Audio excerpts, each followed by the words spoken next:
Assalamualaikum warahmatullahi wabarakatuh. Bagaimana kabar teman-teman semua? Semoga tetap sehat walafiat. Oke, perkenalkan kami dari kelompok 12 Etika Profesi yang akan menjelaskan tentang sertifikasi profesi ekonomi syariah.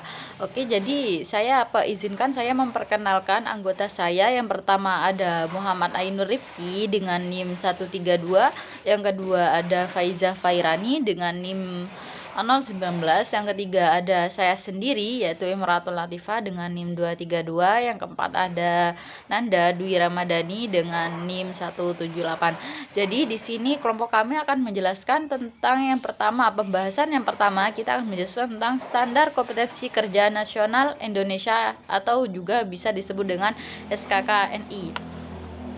Jadi yang dimaksud dengan SKKNI itu bagaimana gitu, seperti apa. Yang selanjutnya itu Badan Nasional Sertifikasi Profesi atau bisa disebut dengan BNSP. Yang ketiga ada tahap-tahapan dalam sertifikasi Badan Nasional Sertifikasi Profesi. Yang keempat ada tugas dari Badan Nasional Sertifikasi Profesi itu sendiri.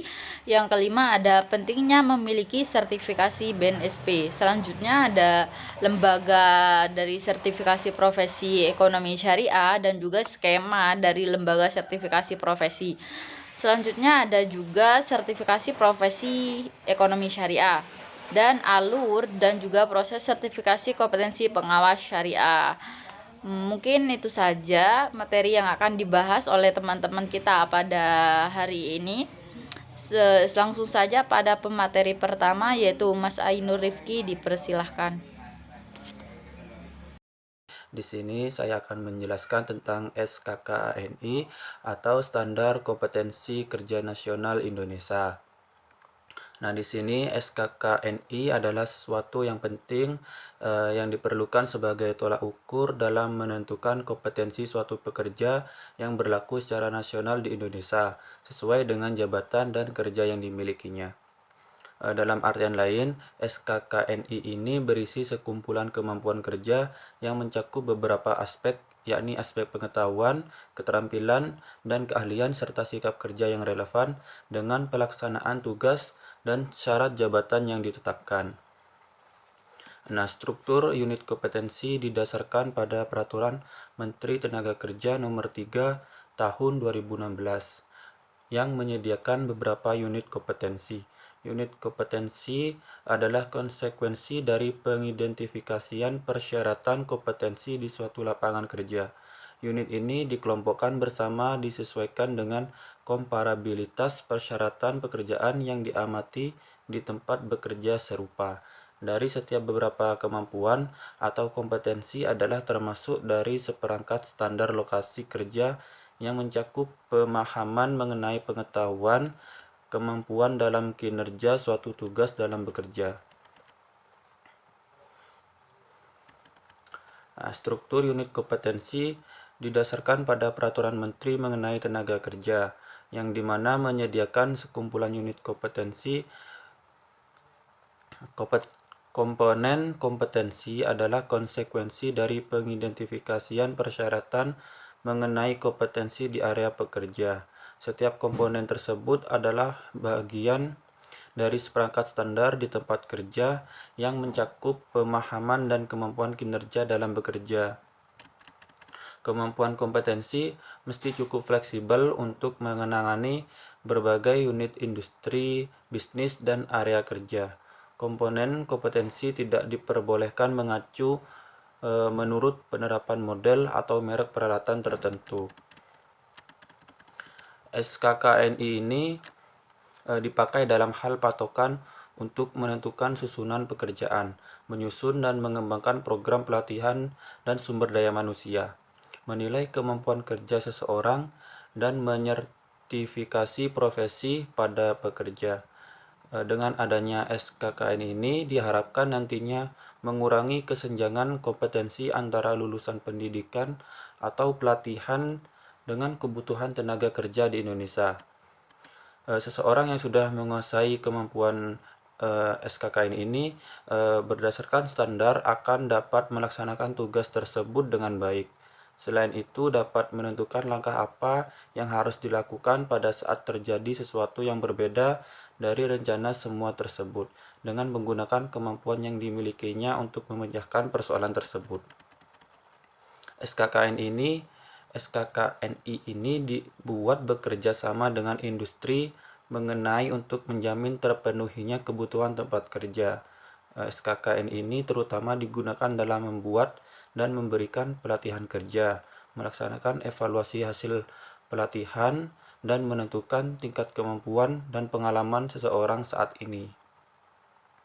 Mungkin itu saja yang dapat saya jelaskan, kurang lebih. Oke, terima kasih banyak atas materi yang telah dipaparkan oleh Mas Ainur Rifki. Selanjutnya materi tentang Badan Nasional Sertifikasi Profesi atau BNSP yang akan dibawakan oleh Mbak Faiza Fairani. Kepada Mbak Faiza Fairani dipersilahkan.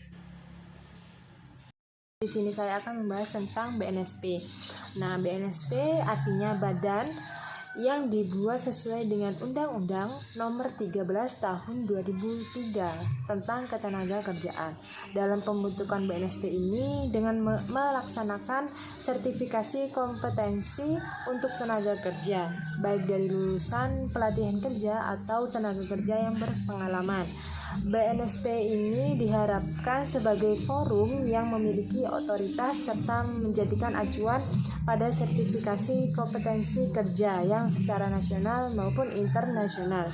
Jadi dapat membentukkan sistem sertifikasi kompetensi kerja nasional yang akan diakui oleh semua pihak. Nah, eksistensi Badan Nasional Sertifikasi Profesi sangatlah penting pada persiapan tenaga kerja di Indonesia yang kompetitif menghadapi persaingan pada pasar kerja internasional. Selanjutnya, dengan adanya BNSP ini melancarkan kerjasama antar institusi sejenis di negara-negara lainnya. Tahapan-tahapan Badan Nasional Sertifikasi Profesi. Yang pertama adalah tahap pengajuan sertifikasi BNSP. Tahapan ini tuh kita harus mempersiapkan secara matang agar proses yang kita jalani lebih mudah dan cepat. Tahapan yang kedua adalah pra-assessment. Tahapan ini dilakukan dengan proses wawancara dan tanya jawab secara lisan maupun tertulis. Jadi kalian harus menjawab dengan baik dan benar. Tujuan dari tahapan ini untuk mencari informasi terkait seberapa kemampuan kalian dalam profesi yang dilakukan saat ini. Agar bisa melakukan tahapan ini, kalian harus mengambil sertifikasi profesi sesuai dengan bidang kemampuan yang Anda miliki. Tahapan yang ketiga ada tahap uji kompetensi tes tulis. Jadi kita harus mengerjakan soal-soal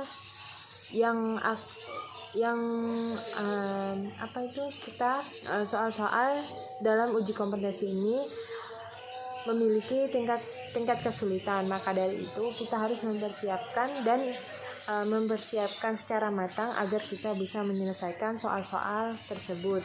Dalam tahapan ini cukup banyak peserta yang gagal karena kurang teliti dalam mengisi uji kompetensi. Oleh karena itu, kalian harus mengambil bidang profesi yang dimiliki dan tetap belajar sebelum hari tes tulis diselenggarakan. Yang keempat ada tahap uji kompetensi tes praktik.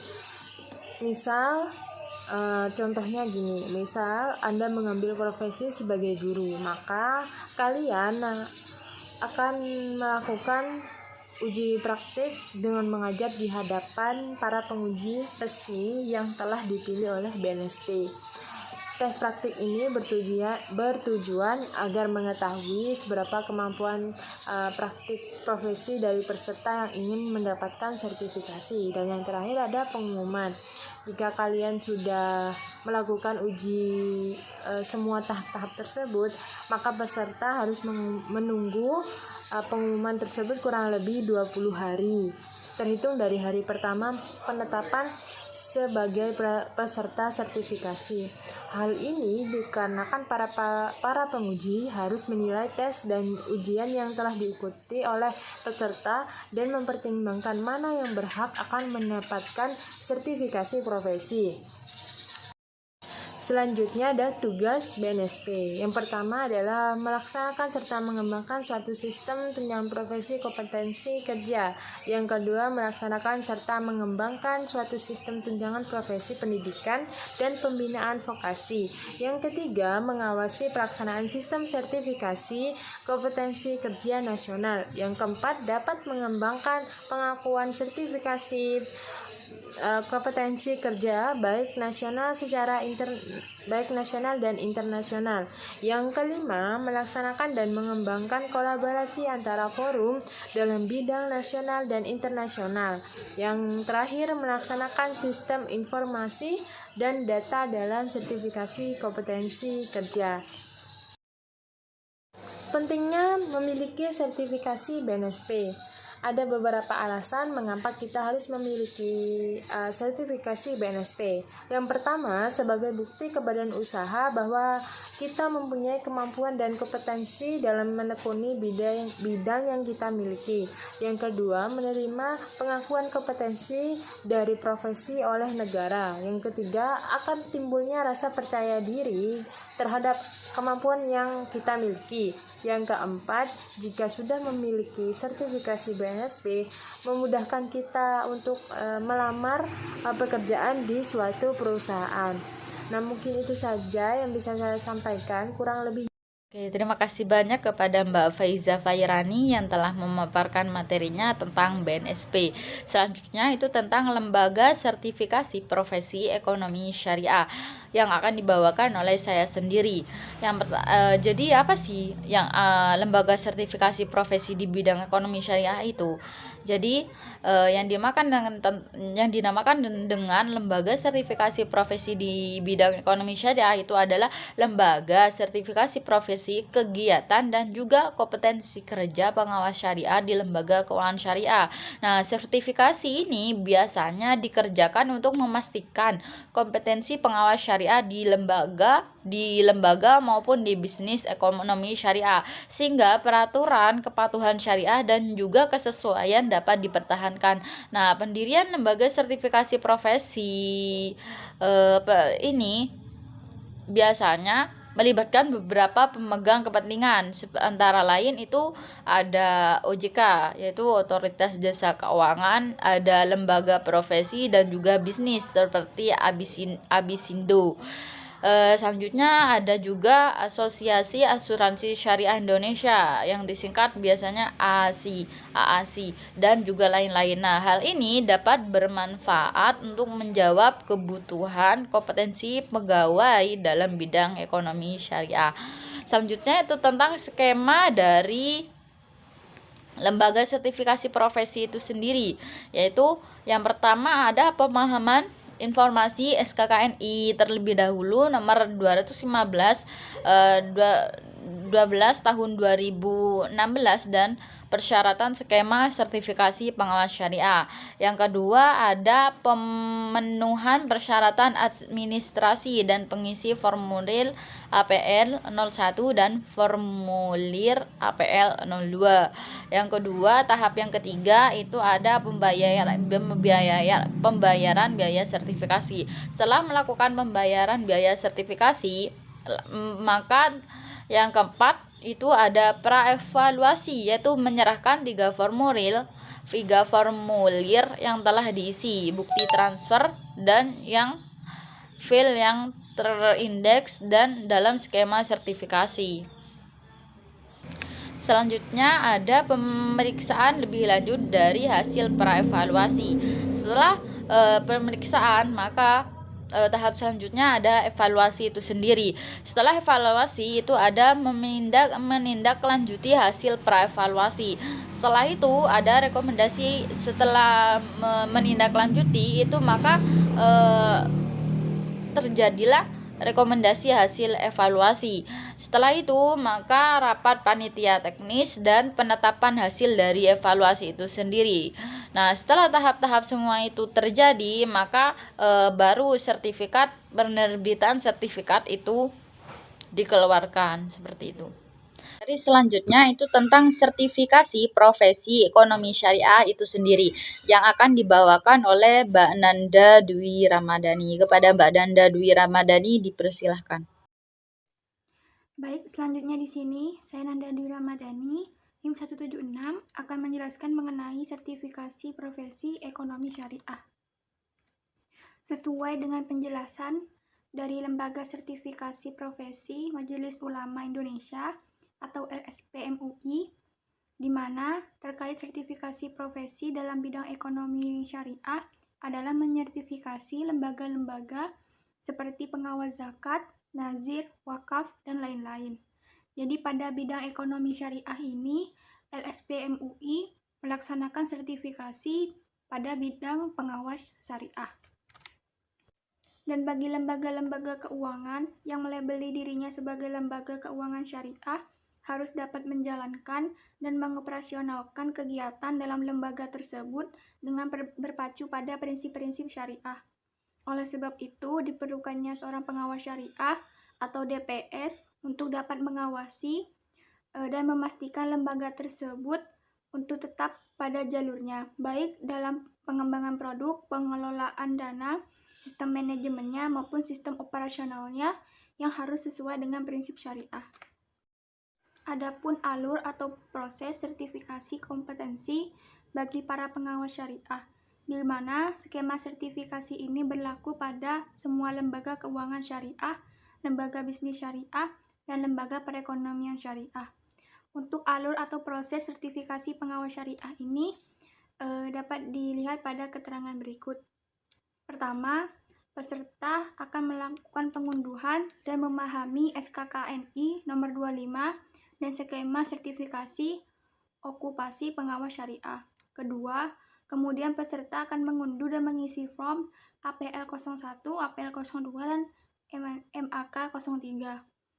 Yang ketiga, selanjutnya peserta melakukan transfer untuk pembiayaan biaya sertifikasi. 4. Setelah itu, peserta akan menyerahkan 3 form yang terisi APL 01, APL 02, dan MAK 03, dan bukti transfer dan juga berkas-berkas tercantum dalam skema sertifikasi. Yang kelima, selanjutnya pihak LSP DSN MUI melakukan pra-asesmen kepada para peserta, di mana asesor kompetensi melakukan konsultasi pra-asesmen dengan peserta untuk memperoleh verifikasi dokumen, kesepakatan terkait metode asesmen yang digunakan dalam asesmen kompetensi, waktu, dan tempat pelaksanaan asesmen kompetensi. Dan yang keenam, kemudian melakukan tindak lanjut hasil pra-asesmen. Yang ketujuh, kemudian asesor kompetensi akan melakukan asesmen kepada para peserta, di mana pihak LSP melakukan uji kompetensi secara tulis, lisan, praktik, pengamatan, maupun cara lain. Yang kedelapan, melakukan uji lanjut jika memang diperlukan. Yang kesembilan, kemudian rekomendasi hasil asesmen. Di sini, LSP akan melakukan pemeriksaan atas hasil yang dikumpulkan dari uji kompetensi untuk menentukan apakah peserta tersebut kompeten atau tidak. Kesepuluh, kemudian rapat komite teknis. Keputusan tersebut pemberian sertifikasi peserta hanya dilangsungkan oleh LSP melalui komite teknis menurut perolehan informasi pada berlangsungnya pelaksanaan sertifikasi. Yang ke-11, selanjutnya penetapan hasil asesmen. Personil dari komite teknis akan menentukan apakah syarat sertifikasi dari peserta sudah terpenuhi dan sertifikasi tidak akan diberikan sebelum semua syarat-syarat sertifikasi terpenuhi.